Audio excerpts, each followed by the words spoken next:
राधे मेरी स्वामिनी, मैं राधे को दास, जन्म जन्म महे दीजियो श्री वृंदावन वास, श्री वृंदावन वास। राधा तो बड़भागिनी, कौन तपस्या की, राधा तो बड़भागिनी, कौन तपस्या की, तीनों लोग की नाथ है, सो तेरो आधिनी। प्रातः स्मरण, प्रातः वंदन, परम पूज्य गुरुदेव चरण कोटि कोटि प्रणाम। सर्वनियंता सर्व कारणम कारणम सच्चिदानंद परम ब्रह्म जगदीश्वर घट घटवासी काल पुरुष विराट पुरुष, जहंकर श्वास प्रश्वास श्री अनंत कोटि विश्व ब्रह्मांड सृष्टि है, से अनंत कोटि विश्व ब्रह्मांडनाथ मो कालिया शांत महाप्रभु जगन्नाथ श्री पैरे अनंत कोटि कोटि प्रणाम। प्रिय साथी माने, समस्त माँ भौणी माने, समस्त साधु संत माने, समस्त ज्ञानी माने एवं समस्त पंडित माचरे ये अधमर दंडवत प्रणाम। समस्त जय जगन्नाथ, जय श्री कृष्ण। तेज चलते आज 138तम कथा आपण मान समस्त को स्वागत करुछि। अभिनंदन वंदन, समस्त पदतरे प्रणाम। जय जगन्नाथ, जय श्री कृष्ण, हरि बोल। न बार बार कह राव सुमुखी, सुलचिनी पिकवचीनी, कारण मोही सुनौ गजगामिनी, निज कप करो। राजा बारंबार कहउछिंदी, हे सुमुखी, हे सुलोचनी, हे कोकिल भासिनी, हे गजगामिनी, मते तुम क्रोधर कारण तो कुह, कहीं तुम क्रोध करिच, कहीं एभली भाव जोठी सारा राज्य रे समस्त आनंद उल्लास मजिछंती, राजमहल समस्त उत्साहित आनंदित, राति पाइले राजा हेबे, तुम्हें राजमाता, तुमर कौन एमती असुविधा हला, हे गजगामिनी, हे कोकुल भासिनी। अत्यंत स्नेह श्रद्धारे दशरथ महाराज कैकेयी माता को अत्यंत स्नेह करुते, भल पाते राणी मात भितर। तो राजा मध्य दुखित, कारण किसी जानी पाना कौन पाई राणी राणी ए कोप भवन आसी, बारंबार बारंबार विनम्र निवेदन करुछंती, हे राणी, हे कुह कौन तुम असुविधा है। ना नहित तोर प्रिय जोई जीना, जेहि दुई सिर केहि चमु तहि लीनम, कहु के हीरा कहि कर नहु नरेशु, कहु के ही नृपति निक सौदोसु। श्री राम जय राम, जय जय राम, श्री राम जय राम, जय जय राम, श्री राम जय राम, जय जय। राजा पचारुछंती, हे प्रिय, किए तुम अनिष्ट कला, कहार एपरि दुईटी मुंड अछि जे मो कबल से बंची जीव, जमराज काहाकु नेबाकु चाहिलेनी, कुह राणी, मु केउ कंगाल को राजा करदेवी अथवा केउ राजा को देशांतर करदेवी, जहा फल कि तुम्हें संतुष्ट हो। राजा दशरथ बारंबार प्रार्थना करते, हे राणी, तुमको कष्ट देइछि कियो कुह, कहार एते दुईटी मुंड, समस्त गोटे मुंड, किंतु कहार दुईटी मुंड अछि जे तुमको कष्ट देला, से जानी नहीं जे राजांकर पत्नी तुम्हें एते साहस कर तुम कष्ट देवा पई। जदि काहाकू कौन सी दुखी रखी चाहूच तो राजा ताकू मध्य राजा करदेवी, एवं जदि चाहूच को राजा को देशांतर कर ताकू मध्य देशांतर करदेवी। तुम्हें टिके विचलित तो नहीं, स्थिर बुद्धि है कि कौन है मत तुम कह। यही भाव राजा दशरथ बारंबार कैकेयी को निवेदन करुछंती।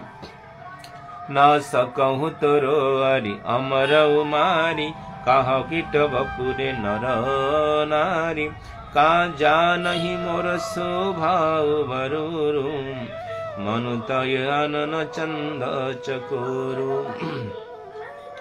कहउछंदी ଛାର ନରନାରୀ ତ ପୋକମାଛି ପରି ସେମାନେ ବା କେଉଁ ବୀଜରେ ଗଣା।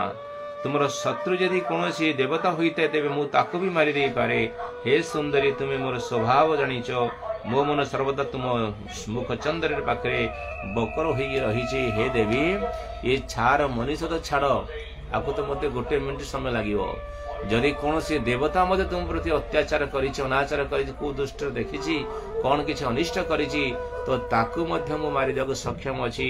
କାହିଁକି ଆପଣମାନେ ସମସ୍ତେ ଜାଣିଥିବେ, ରାଜା ଇନ୍ଦ୍ର ଯେତେବେଳେ ରାକ୍ଷସ ମାନେ ଯୁଦ୍ଧ ଲଢୁଥିଲେ ଦଶରଥଙ୍କ ସହାୟତା ନିଅନ୍ତି ଯେ ରାକ୍ଷସ ଲଢିବା ପାଇଁ। ରାଜା ଦଶରଥ ଅନେକ ବାର ଯାଇଛି ଦେବତା ମାନଙ୍କୁ ତାଙ୍କ ସହ ମିଶି ଯୁଦ୍ଧ କରି ରାକ୍ଷସ ମାନଙ୍କୁ ପରାଜିତ କରିବା ପାଇଁ। ତେଣୁ କହୁଛନ୍ତି ଯଦି କୌଣସି ଶତ୍ରୁ ଦେବତା ହୁଅନ୍ତି ନା କାହିଁ ତାକୁ ମଧ୍ୟ ମୁଁ ଛାଡ଼ିବି, ତାକୁ ମଧ୍ୟ ନିଶ୍ଚିତ ଭାବରେ ମୁଁ ମାରିବି। ନା ପ୍ରିୟ ପ୍ରାଣ ସୁତ बर बसु मोरे, परिजन प्रजा सकल बस तोरे। जो कछु कहूँ का पटु कर दोही, भामिनी राम सपत सत मोहि। बियसि माग मन भावती बाता, भूषण सकहि मन हरो गाता। घरि को घरि समुझी किय देखी, बेगी प्रिया परिहरहु कुबेसु। श्री राम जय राम जय जय राम, श्री राम जय राम जय जय राम। राजा पचारुचंदी, हे प्रिय, मोर प्रजा, मोर कुटुंबजन, मोर धन, मो पुत्र, एपरिक मो प्राण मध्य तुमर अधीन। जदि मु तुम ठारे किछि कपट रखी कहूची बोली भाबुच, तेबे हे भामिनी मु 100 थर राम गराण पकाई कहूची, तुमे जहा चाहूच ता खुशी रे मु मागी दियो। हेले तुमर एही मनोहर अंग को अलंकार सजाई दियो। एटा समय की असमय ताहा टिके विचार करी देख। हे प्रिय, तुम अलक्षणी बेश शीघ्र परित्याग कर।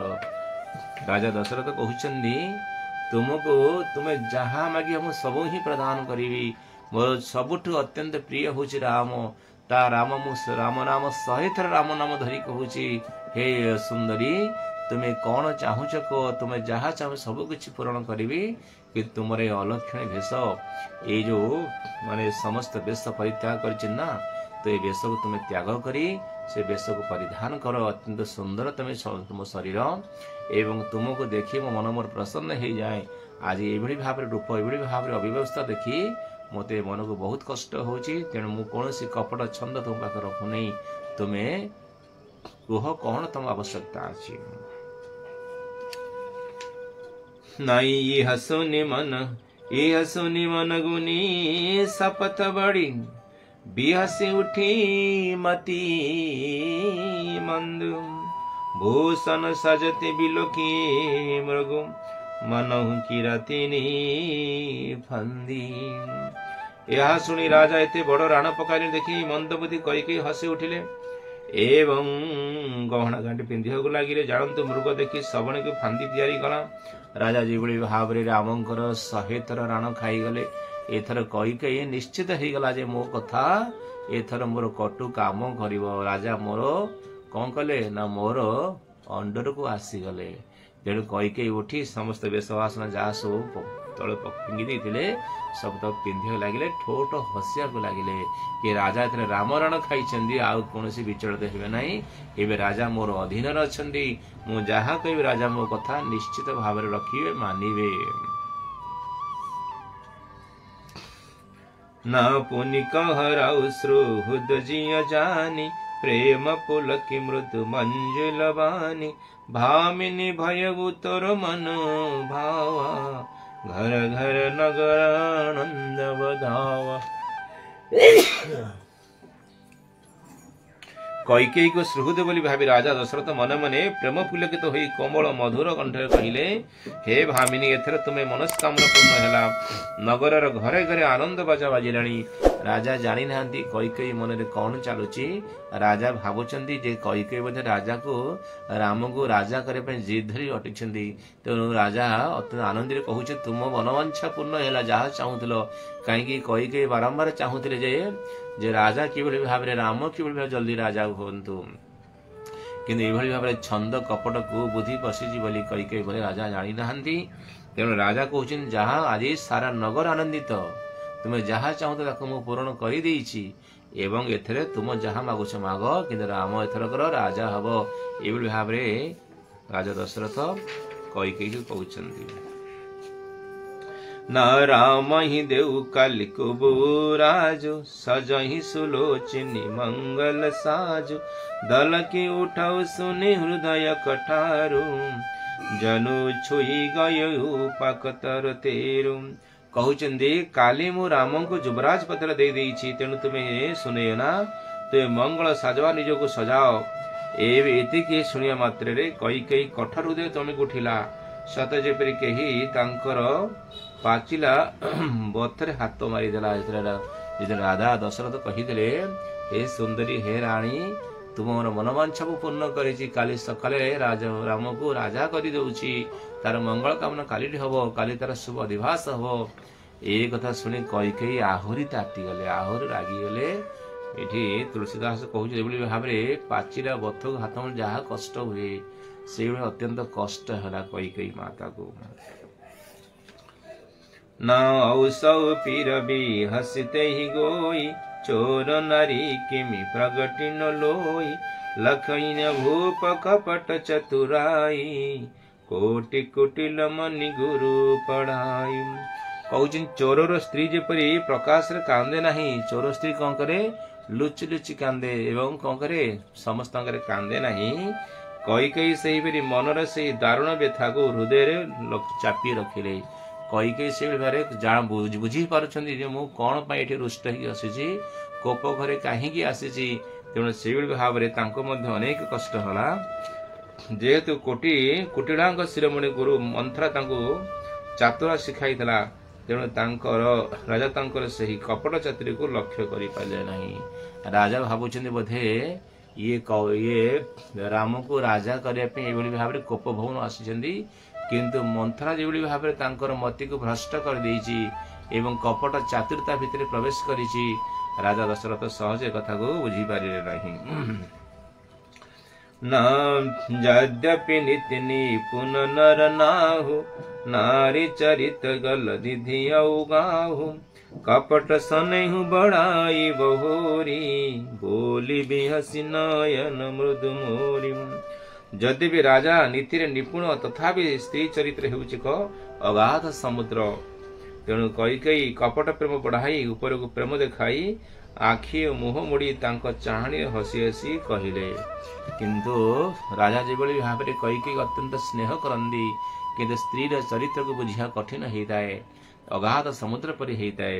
ରାଜା କଣ କଲେ ନା ତାଙ୍କର ମତିକୁ ବୁଝି ପାରିଲେ ନାହିଁ କି ପଢି ପାରିଲେ ନାହିଁ ଏବଂ ତାଙ୍କର ହସ ସେଇ ଚାହାଣୀ ବାଙ୍କ ଚାହାଣୀରେ ରାଜା ମୋହିତ ହେଇଯାଉଛନ୍ତି ଦଶରଥ ମହାରାଜ। ନା ମାଗୁ ମାଗୁ ପାଇ କହୁ ପ୍ରିୟ, କବହୁ ନ ଦେହୁ ନ ଲେହୁ, ଦେନ କହୁ ବରଦାନ ଦୁଇ, ତେଉ ପାବତ ସନ୍ଦେହୁ। କହୁଛନ୍ତି ହେ ପ୍ରିୟତମ, ଆପଣ ମାଗ ମାଗ ବୋଲି ତ କହିଦେଉଛି, କିନ୍ତୁ ଦିଆ ନିଆ କୁଳକୁ କିଛି ନାହିଁ।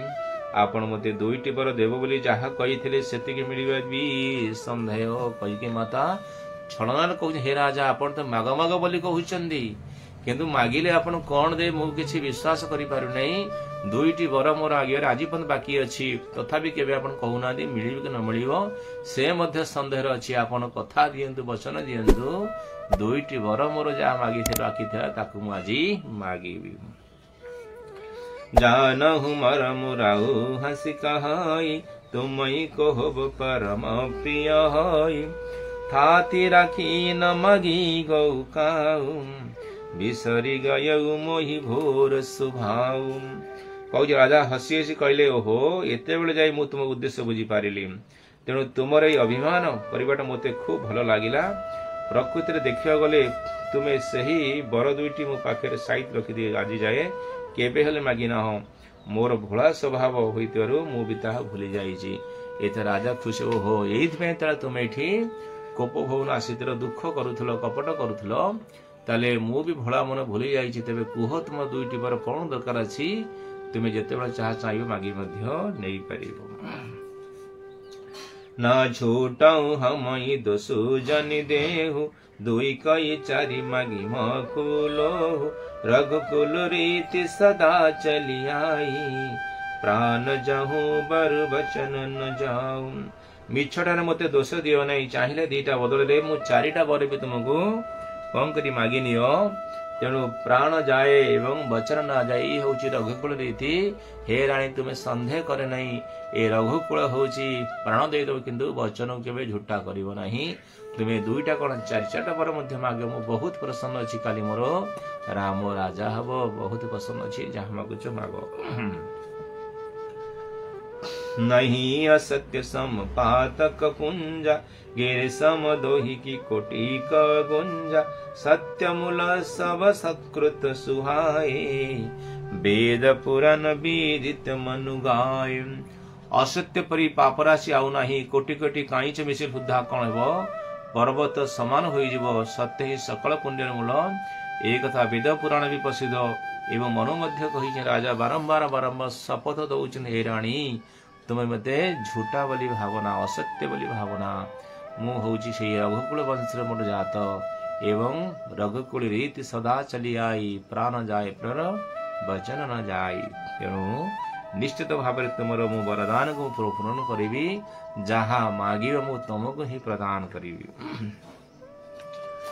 नाते ही पर राम शपथ करियाई सुकृत स्नेह अवधि रघुराई बात दृढ़ाई को मति हसी बोली कुमत कुची बग कुल हुजन खोली कहूँ ता छड़ा मु पुणी श्रीराम को राण पकाई देछि श्री रघुनाथ हूँ मोर पुण्य स्नेहर चरम सीमा यही भाव राजा द्वारा कथाटी को पक्का कर दुर्विधि कही हसी हसी कह लगे मन है सत जेपरी से निजर कुविचार रूपी दुष्ट बाजपेयी अखिरु अंध कोटली खोलीदेला ये राजा बारंबार दुआही देले हे राणी मो पर सन्देह कर नहीं राम हूँ मोर प्राण राम हूँ मोर जीवन राम हूँ मोर प्रेम राम हूँ मोर आनंद तेणु से राम नाम को मु राण पकई कहूँ तुम्हें जहाँ मागे ता देवी एक कथा शुणी से कपट चातुरी माता कहीकि अत्यंत खुशी हो गले भाविले एथे राजा मो पंजारे फसीगले आउ बाहरी पारे नहीं तो राजा सत्यबद्ध हो गले तेणु ये भाव काली कथा को श्रवण करवा कई कई कि भाव में दुईटी वर मागुंट राजा कौन अवस्था हो राजा दौन नहीं एवं राजा राम काली राजा हेबे कि नहीं ये कथा समस्ते जानती तथापि इस रामचरित मानस एभली भाव में तत्व भरा भाव भरा जेते शुण नुआ नुआ लगे जेते कथा कहले किछि लागे ना तेणु प्रभुंकर कथा प्रभुंकर लीला प्रभुंकर समस्त कथा आज आम एति कथा कहवा काली कथा को शुणा बोले श्यावर रामचंद्र की जय।